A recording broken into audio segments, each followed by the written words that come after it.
ఆశించిన విజయం రాకపోతే పారిపోకూడదు. నిలబడాలి, కలబడాలి. అప్పుడు భవిష్యత్తు సాధ్యం. జగన్మోహన్ రెడ్డి సాక్ష్యం. తనకి వరుసగా అన్ని ఎన్నికల్లో గెలిచినోడు 2014లో ఓడిపోయాడు. కానీ ప్రతిపక్ష స్థానం వచ్చింది. ఆగాడా? సాగాడు. 19లో అధికారంలోకి వచ్చింది. 24లో డిపాజిట్లు కూడా కోల్పోయింది చాలా చోట్లన. అనేకంటే కూడా ఓటమి పాలైంది. డిపాజిట్ల పరంగా అయితే అంత పెద్ద ఇష్యూ రాలేదు కానీ ఓటమి పాలైంది. బట్ 40% ఓట్లు వచ్చినాయి. 11 సీట్లుగా పరిమితం కూటమి జట్టు కట్టడం వల్ల. ఆగాడా?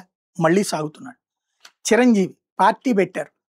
ముఖ్యమంత్రి కావాలనుకున్నారు. 18 సీట్లే వచ్చినాయి. డ్రాప్ అయిపోయారు. శాంతం వదిలేసి కాంగ్రెస్లో పార్టీని విలీనం చేశారు. అక్కడ మైనస్ అయ్యారు. పవన్ కళ్యాణ్ పార్టీ పెట్టారు. మొదటి ట్రిప్ ఏది ప్రచారం చేసి పెట్టారు తెలుగుదేశానికి, బీజేపీ. తను పోటీ చేయలేదు. 19లో పోటీ చేశారు. దారుణ ఓటమి పాలయ్యారు. తనే 2 నియోజకవర్గాలు ఓటమి పాలయ్యారు. ఒక్క సీటు సాధించారు. 6% ఓట్లు వచ్చినాయి. 6.5%. ఆగిపోయారా?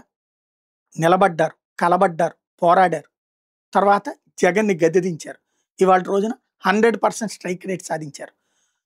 అదే పద్ధతిలో చిరాగ్ పాస్వాన్ వాళ్ళ నాన్న చనిపోయాక, రామ్విలాస్ పాస్వాన్ చనిపోయాక పార్టీ పగ్గాలు చేపట్టారు. తనను తొక్కేయడానికి నితీష్ కుమార్ సర్వ విధాలా ప్రయత్నించారు. కానీ తట్టుకు నిలబడ్డాడు. అదే నితీష్ కుమార్తో ఈవేళ ఇప్పుడు ఇక్కడ ఎట్లయితే చిరంజీవి వీళ్ళని తొక్కేయడానికి తెలుగుదేశం ప్రయత్నిస్తే, ఇప్పుడు ఈవెన్ పవన్ కళ్యాణ్ మళ్ళీ అదే తెలుగుదేశంతో కలిసి ఎలా ముందుకు సాగి ఎలా వెళ్తున్నారు బీజేపీతో పవన్ కళ్యాణ్. అక్కడ అట్లాగే బీజేపీ అతన్ని చేరదీసింది, అండగా నిలబడింది.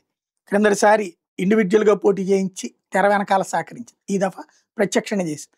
ఈ ట్రిప్ చిరాగ్ పాస్వాన్ అద్భుతమైనటువంటి విజయాన్ని సాధించుకొచ్చాడు.